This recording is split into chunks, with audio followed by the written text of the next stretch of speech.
process is actually physically balancing the objects in real life, so there was definitely some challenges that I faced with that, where you can see that objects are defying gravity literally, and I somehow seemed to make that happen. There was a little bit of magic behind the scenes, but what you see in the paintings is actually a still life that I physically created.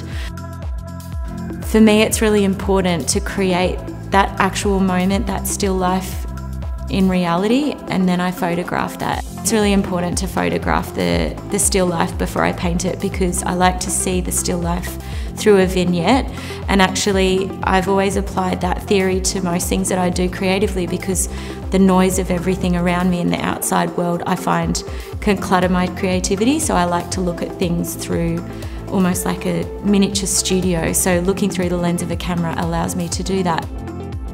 Across the 4 pieces, you'll notice that the objects are relatively similar, and the reason for that is I wanted to create some kind of unity so that the 4 pieces are almost like a family.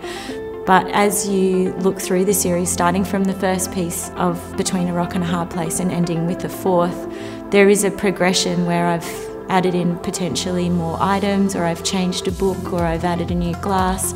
And for me that keeps it interesting, because if you're looking at the collection in order, you sort of see that subtle progression as you go.